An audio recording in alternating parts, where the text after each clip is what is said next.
Termasuk yang minta panjang umur bukan cuman orang kaya, orang miskin minta panjang umur. Kalau orang kaya minta panjang umur, saya kagak ngenes, nggak repot-repot amat hidupnya, duitnya banyak. Ini orang susah pakai minta panjang umur, saking kagak mau mati dia lupa sama resiko.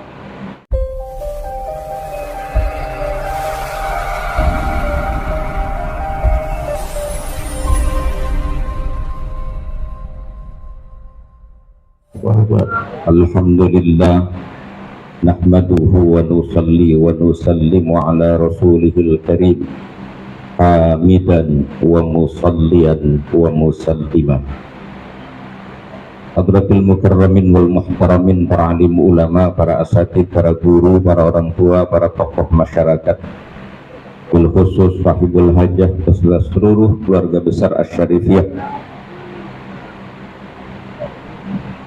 penasehat Asy-Syarifiyah Al-Mukarram Muhtaram Kiai Haji Hanif Zumamun Nusuk, Ustaz Zumam Hanifun Nusuk, karena kebangetan singkat panggilnya Gus-Nip aja. Seluruh jemaah hadirin dan hadirat yang mudah-mudahan kita semua senantiasa dirahmati dan diberkahi Allah Subhanahu wa Ta'ala. Amin. Allah. Acaranya ada 3, ada muludan, ada haul, ada apa lagi tuh? Oh iya, halal bihalal. Sambil menunggu kedatangan yang kita nantikan Murabbi Ruhina Abah Habib Lutfi bin Yahya, saya diminta untuk mengisi sedikit. Nanti beliau Gus-Nip ya akan panjang lebar. Kalau kita ngomongin muludan juga kita ngomongin haul, nyambung semua. Kalau maulid kelahiran Nabi, kalau haul kematian yang ada di antara kita. Dan yang pasti sejauh saya main di panggung udah hampir 30 tahun, itu kalau haul itu selalu hajatan yang dilakukan untuk memperingati wafatnya seseorang, dan seseorang yang dihauli itu pasti orang baik. Karena saya belum pernah diundang acara haul bajingan haulan, belum pernah, pasti orang baik itu. Dan kita pasti di sini tadi juga ada gelar doa bersama. Mudah-mudahan doa diijabah, orang yang dihauli ini ditempatkan oleh Allah di tempat yang mulia. Tinggal kita yang masih hidup ini, artinya kita sendiri hadir memperingati haul sekaligus memperingati diri kita masing-masing bahwa pada gilirannya kita pun akan mati juga. Walaupun dari wajahnya kelihatan ini orang tampangnya tambang kagak pada mati ini. Tuh wajahnya kelihatan tuh. Orang betah-betah banget hidup, walaupun sering ngeluh kehidupan, tapi kalau ditanya mau mati apa kagak, pada ogah itu. Saya bilang ini orang wajahnya kagak mau mati, pertama dari ayat Qur'annya Allah memang sudah bilang, qul innal mautal ladzi tafirruna minhu fa innahu mulaqikum. Katakanlah sesungguhnya kematian yang kau lari darinya, pada gilirannya dia yang akan menjumpai kamu. Jadi Allah bilang memang kita ini betul-betul sama-sama ini nggak mau mati, Pak. Dan itu ditambah lagi dengan bukti nyata kalau doa pasti minta panjang umur. Walaupun tahajudnya jarang-jarang, sekalinya tahajud itu pasti nggak lewat 2 permintaannya. Pertama panjang umur, yang kedua nambah duit. Itu orang kita kalau doa tuh gak jauh dari itu pasti. Dan yang minta panjang umur itu semua orang. Kalau orang muda minta panjang umur itu masih sangat rasional karena masih banyak harapan ke depan. Lah kalau nenek-nenek sama aki-aki doanya minta panjang umur juga, karena sama berarti kagak mau mati itu aki-aki. Dan itu selalu dipanjatkan. dalam keheningan, di tengah ramai, hatta ketika datang tamu-tamu anak cucunya, kalau mau pulang selalu mesen, doain engkong ya, doain nenek ya, supaya sehat walafiat panjang umur. Tuh, ntar malam dia doa lagi, minta panjang umur lagi, umur 90 tahun masih minta panjang umur aja, kan berarti kagak mau mati. Dan saking kagak mau mati, dia lupa sama resiko yang harus dia hadapi kalau doanya diijabah sama Allah. Bayangin coba, umur 80, 90 masih minta panjang umur aja, dikasih lagi umurnya 40 tahun jadi 120 tahun, cobalah apa kagak repot hidupnya. Dia mau kongkong siapa, temennya udah pada mati semua. Makan kacang kagak bisa halus, bangun tidur ngusut megang tiang, batuk megang tiang, udah repot. Tapi saking kagak mau mati, tetap aja minta panjang. Termasuk yang minta panjang umur bukan cuman orang kaya, orang miskin minta panjang umur. Kalau orang kaya minta panjang umur, saya kagak ngenes, nggak repot-repot amat hidupnya, duitnya banyak. Ini orang susah pakai minta panjang umur, saking kagak mau mati dia lupa sama resiko. Lah coba kalau dikasih umur panjang, mana ngontrak, dikasih umur 100 tahun kan capek membayar kontrakan. Kalau mati, itu berarti menjadi bukti bahwa kita senang hidup yang sekarang ini. Apa nggak boleh minta panjang umur? Boleh. Tapi ingat, hidup ini jangan sampai menjadi kesia-siaan bagi kita. Sekedar menghantarkan saja, saya sampaikan satu ayat, apa hasibtum annama khalaqnakum abatha wa annakum ilaina la turja'un. Apakah kalian mengira kami menciptakan kamu manusia itu main-main? Apakah kamu kira kamu tidak akan dikembalikan kepada Allah Subhanahu wa Ta'ala untuk dimintakan pertanggungjawaban? Pastinya tidak. Allah ciptakan kita bukan main-main. Allah ciptakan kita bukan tanpa maksud dan tujuan. Dan Allah berikan kehidupan kepada kita, tidak boleh kita sia-siakan, karena pada gilirannya semua perilaku kita akan kita pertanggungjawabkan kepada Allah Subhanahu wa Ta'ala. Ingat ayat ini akan membuat kita menjadi hati-hati dalam hidup. Pertama, harus kita paham apa misi kehidupan kita, apa tugas hidup kita, apa fungsi hidup kita. Dan yang kedua, kita lakukan itu dengan penuh tanggung jawab, karena apapun yang kita lakukan hari ini pasti akan ada pertanggungjawaban kita nanti di hadapan Allah Subhanahu wa Ta'ala. Yang sudah mati, yang sudah meninggal, itu semuanya itu kalau bapak ibu bisa komunikasi, semuanya pengen balik hidup lagi, tapi yang pasti udah nggak bisa. Mau ngapain mereka kalau hidup? Jawabannya fa'as-saddaqo wa akum minas solihin. Saya mau jadi orang soleh, mau jadi orang baik, saya mau sedekah sebanyak-banyaknya. Itu kalau mereka dikasih hidup lagi. Dan di ayat lain mereka bilang, qala rabbirji'un, ya Allah balikan lagi kami ke dunia, kembalikan lagi kami kepada kehidupan awal, balikin lagi ke kapuk, la'alli anna a'mala salihan fima taraktu. Mudah-mudahan kalau saya balik lagi ke kapuk, saya mau laksanakan amal soleh yang dulu saya nggak kerjain. Tuh, nyesel kan, pengen balik lagi ke dunia. Apa jawaban Allah? Kalla innaha kalimatun huwa qailuha. Enggak, itu mah cuma ngomong doang. Dulu juga begitu ngomongnya waktu lagi bangkrut. Ya Allah, kembalikan kejayaan. Nanti kalau sudah jaya, saya mau sedekah. Begitu jaya mah pelit gak kambuh. Kemarin waktu hidup mancing mulu, mancing. Orang ngaji dia mancing, orang sholat dia mancing. Begitu mati pengen balik mau ibadah, balikin, saya mau ngaji, saya mau sholat. Kata Allah, ombo, kalla innaha kalimatun huwa qailuha. Itu mau omongan, udah kemana tahu diomongin kemarin. Makanya jangan sampai dibalikin. Begitu kesempatan kita nih yang masih hidup sekarang. Nggak perlu kita minta balik ke dunia, karena memang kita masih kesempatan ada sekarang di dunia ini. Apa yang harus kita lakukan?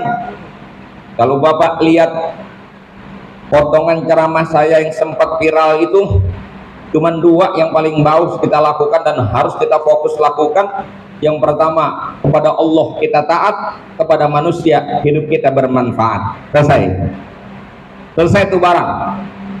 Kepada Allah kita taat, kepada manusia hidup kita bermanfaat. Orang yang hidupnya bermanfaat buat manusia, insya Allah kalau mati nggak usah pakai kita minta didoain, orang dengan sukarela doain kita. Tapi kalau hidup kita nggak manfaat bagi orang, bagi tetangga, jangan nunggu mati minta didoain. Masih hidup aja tetangga dinyumpain mati. Hati-hati Pak. Maka itu hati-hati kita dalam hidup. Kita jaga ketaatan kita kepada Allah Subhanahu wa taala, perbaiki hubungan kita kepada Allah Subhanahu wa taala, dan bukan cuma itu, perbaiki hubungan kita dengan sesama manusia. Kalau kita ngomongin halal bihalal, kita ngomongin bicara tentang peranan kita sebagai manusia di tengah-tengah kehidupan bersama, yang hari ini kita sudah benar-benar kehilangan adalah semangat yang ada dalam istilah ukhuwah Islam kita. Itu adalah apa yang disebut dengan silaturahim, hubungan yang didasarkan atas dasar kasih sayang. Karena hari ini hubungan itu nggak ada yang gratis biasanya, apalagi besok nih, ini mulai tahun-tahun politik itu, keakraban itu dasarnya tuh rata-rata bukan karena apa-apa itu, bukan karena kasih sayang, itu hubungannya dasarnya karena kepentingan biasanya. Islam tidak mengarahkan kita ke situ.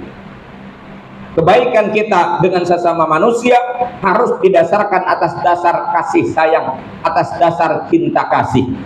Kenapa kita semua melihara itu, dan kenapa Islam mengedepankan itu?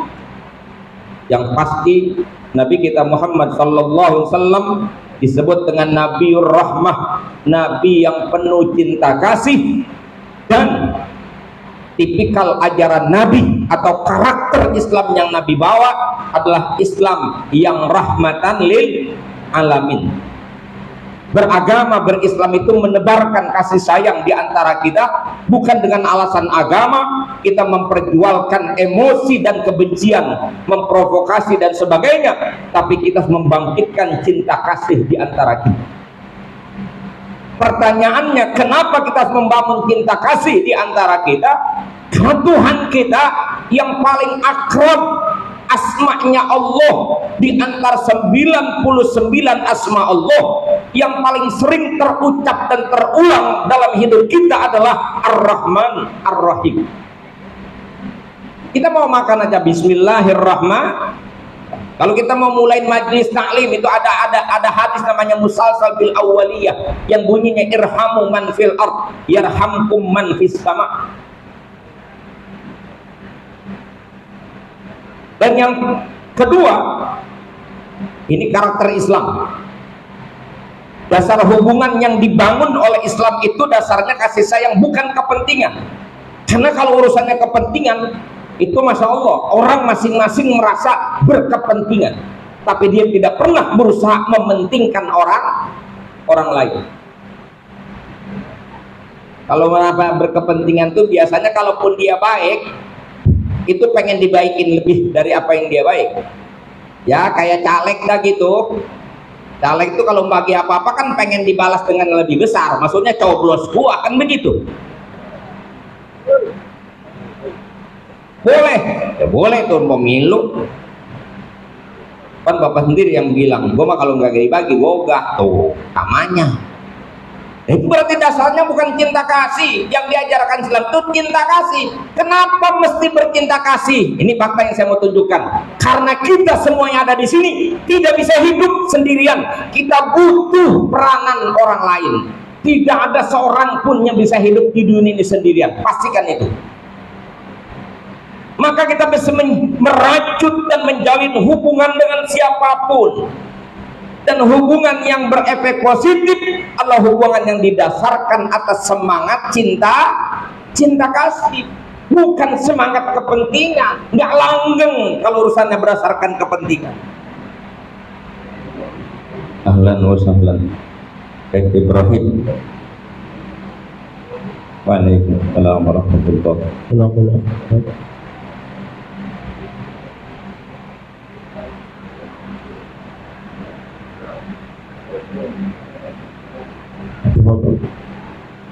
Lanjut.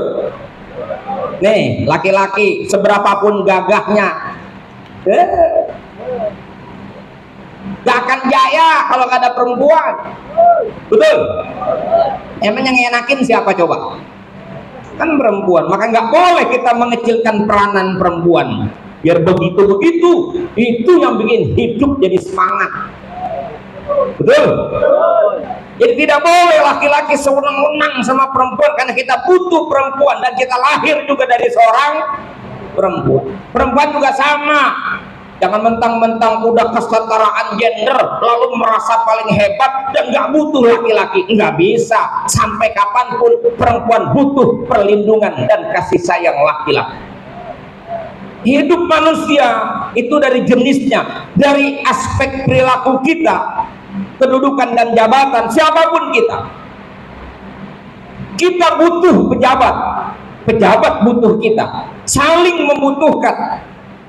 Minimal kita butuh lurah, mau bikin KTP PM3 kelurahan urusannya. Makanya kita mesti menghargai kedudukan orang dan mesti menghormati. Lurah juga butuh kita, jangan mentang-mentang dia pejabat bertantang betenteng. Dia butuh rakyat. Bayangkan coba kalau nggak ada rakyat, tanahnya tanah kosong. Dia jadi lurah mau ngadu jangkrik di situ. Betul? Artinya rakyat butuh pejabat, pejabat butuh.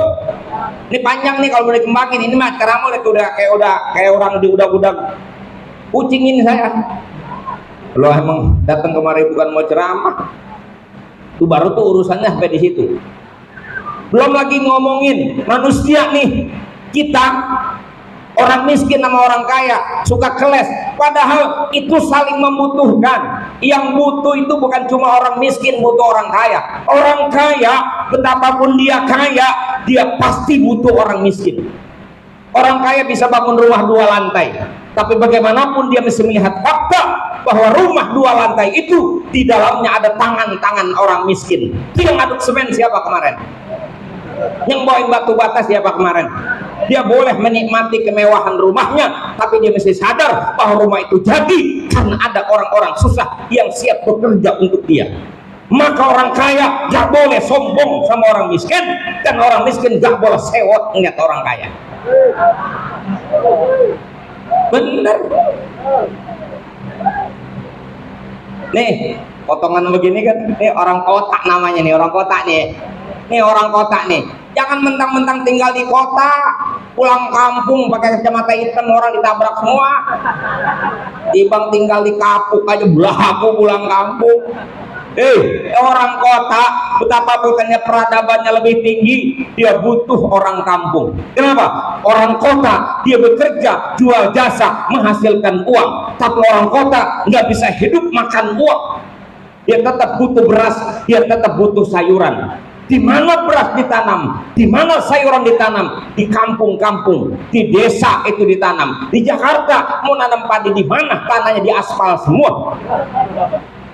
Kita boleh punya duit, tapi kita butuh beras, kita butuh sayuran. Kita beli dari mereka, dari orang-orang yang di kampung, yang setiap hari berkecimpung dengan ciku-ciku di sawah.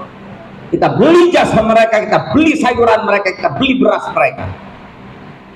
Berarti kita orang kota butuh orang kampung. Lalu hanya kita butuh orang kampung? Tidak, orang kampung pun butuh orang kota. Kenapa? Orang kota boleh tanam sayuran, boleh tanam padi, tapi pastikan dia nggak bisa hidup hanya dengan sayuran, dia nggak bisa hidup hanya dengan padi. Kenapa? Bininya mau kondangan, anaknya mau sekolah, beli sepatu dan beli tas. Dari mana dapat duitnya? Dia mesti jual barangnya, dibeli sama orang kota yang juga membutuhkan produksinya. Ini disebut dengan hubungan simbiosis mutualisme. Bahasa kerennya begitu tuh. Tahu bahasa kitanya apa tahulah. Artinya hubungan 2 arah yang saling menguntungkan.